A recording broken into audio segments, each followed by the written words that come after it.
Good morning, or depending when you're watching this, good afternoon, good evening, or good night. My name is Ross, and as always told, I had a voice radio. So today, I am showing you a very weird rogue deck. But I tell you what, ladies and gentlemen, it's a budget deck. I get asked this a lot by people. Well, see, what can I play that's not going to break the bank? The problem is an awful lot of budget decks are bad. A lot of them are cheap because they're using cards that aren't particularly good, and that's not a great thing. Well, today I've got an absolute corker of a budget deck for you, and I didn't take this seriously. And then I played against it online on my stream last night, twitch.tv/PTCG Radio. And having played against it on stream, I'm like, oh, this is actually legit. It is all based around Noibat and Garbodor. Probably not even playing Noivern here, ladies and gentlemen. We don't need no Noivern. Noibat is an incredibly exciting Pokemon from the new expansion Forbidden Light. And we did talk about it on the buy list. I did, in my buy list, tell you to pick up 4 of these. It's got an incredibly interesting attack. What it does, for a double colorless energy on a basic, which means you go second, you can do this straight away. Look at your opponent's hand. Discard all the item cards you find there. So firstly, you get to look at your opponent's hand. There's some good knowledge. That's lovely. Secondly, you discard all the item cards you find there. In a disruption point of view, this is amazing. Because let's say, for argument's sake, your opponent doesn't have a supporter like a Cynthia in hand. Let's say they have an Ultra Ball. Now, most people are going to think that's alright. I can Ultra Ball for a Tapu Lele. That'll get me my supporter. I'll be fine. No, because you're going to discard that Ultra Ball. They might be decks playing Puzzle of Time, and if you discard them, they can't get their resources back. You may be able to catch something like their Super Rod or their Rescue Stretcher, and mean that they're not able to actually recover their cards for the entire game.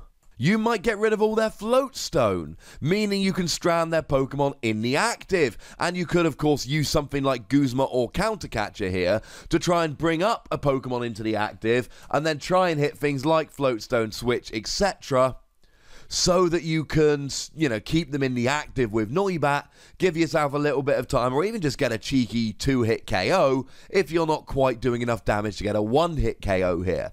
You can stop your opponent setting up entirely, and you can get rid of resources. So I was playing around with a Duskmane Necrozma deck, and in a Duskmane Necrozma deck, you need to get your energy, and you need to be focused on having your energy on the field. So I play 4 Max Elixir. My opponent hit 2 Max Elixir. That was a pain. Now, one thing your opponent's going to do here is they're going to go one of 2 ways. Either they're going to go, right, I'm going to play all of my items so that you can't discard them, which in a way is going to help, as we'll see in a minute, or they're going to try and manipulate it so they've got no items in their hand to begin their turn. So they're going to play out the items and then sit with a little hand, and they'll end up not using something like Octillery, where they otherwise maybe would, because they don't want to end up with a bunch of item cards at the end of their turn. To put it simply, they're going to put themselves in a position where they're actually not using their resources to the best effect. This is where a card like N comes in, maybe Red Card, but the problem is Red Card only gives them a 4-card hand, although definitely something to consider. In the early game, you can use N to give them a new hand of 6. And if you let them just roll where they were, they're probably only going to have 1 or 2 items in their hand. And if there's something like a Max Elixir, they're going to have played it. If it's something like a Choice Band, they're going to have attached it, because you know what, they might as well.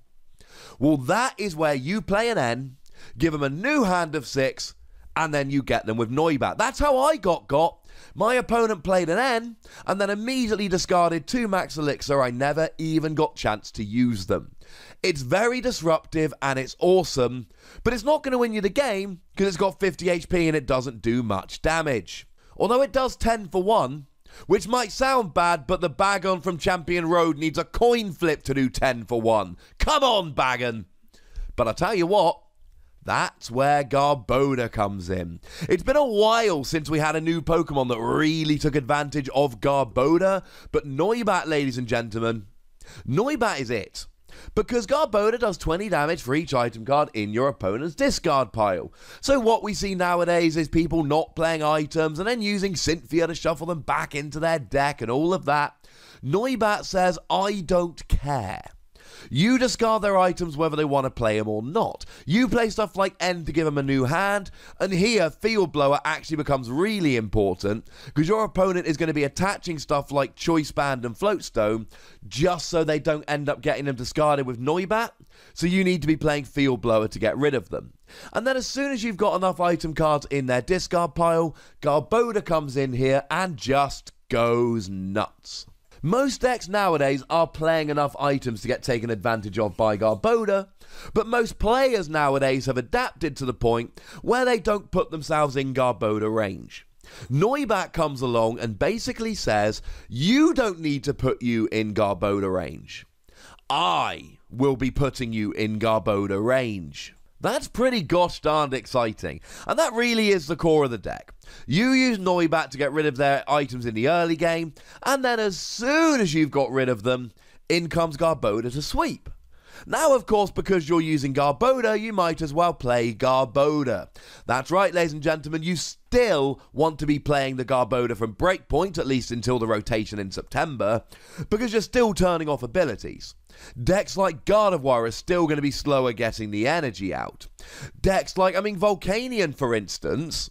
Baby Volcanion, hey Nick, needs a steam up from Volcanion EX to get a KO on a Noibat.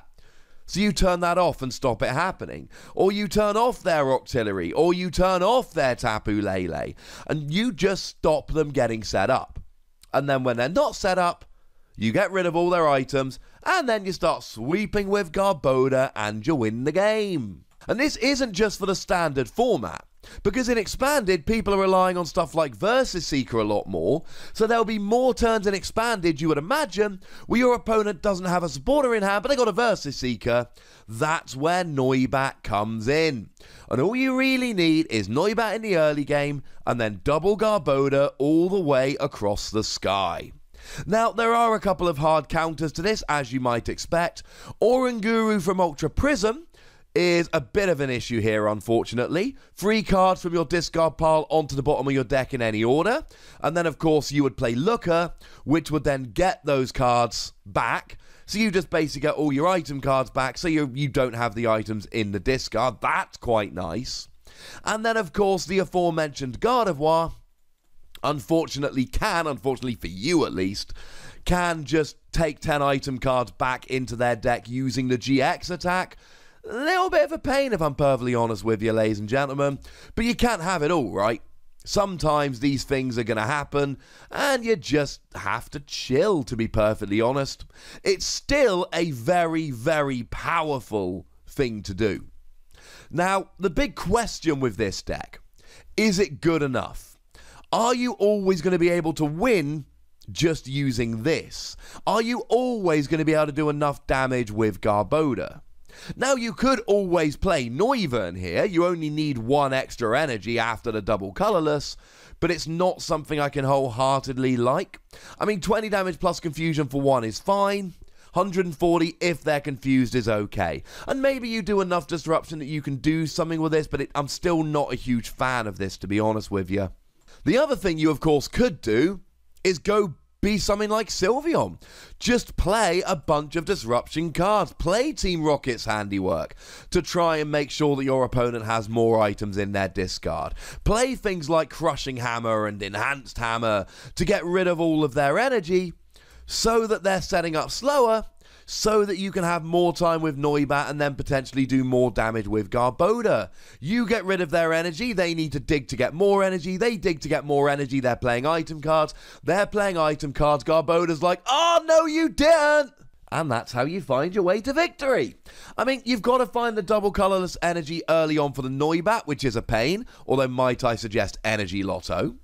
And you've got to have items in your opponent's discard pile, or else Garbodor will do nothing. And if you want to go the disruption route, you're not going to have that much room for other attackers in this deck. Maybe you find room for an Espeon line, or maybe you play something like Drampa or Tauros. Essentially, right, any attacker that's going to be good here is the exact same attacker you might play in a Garbodor Espeon deck, for instance. It's going to be the same kind of things. I mean, you're playing basic Psychic, so you can get away with playing Eevee and Espeon here. But when this deck works, it will be great. It will lock your opponent out of the game, it will do a huge amount of damage, and the fact of the matter is, ladies and gentlemen, that Noibat's cheap, and Garbodor's cheap, and Garbodor is a promo now, remember, in the new set. I think this is a deck with a lot of potential, and if you're starting out in the game, or you want a new deck but you don't want to spend a lot of money, I think this is absolutely one to consider. I am not discounting that this could actually be a legitimately good deck going forward. And it definitely is going to be a cheap deck. So it's definitely one you're going to want to try out. Maybe you've played this deck, maybe you've played against it. Let me know your thoughts on the deck in the comment section. Go nuts, but be nice. Make sure you like this video, subscribe to this channel, follow me on Twitter at TheWossy, and Twitch for some live action at twitch.tv/PTCG Radio. If you want to support the channel, get some bonus podcasts and so on, head on over to patreon.com/PTCG Radio, where you can do just that. And do make sure you check out my other channel, Wossy Play, for some more Wossy action. But by far the most important thing, as always, is to look after yourselves until next time. Thank you very much for watching. My name's Ross, and you've been watching PTCG Radio.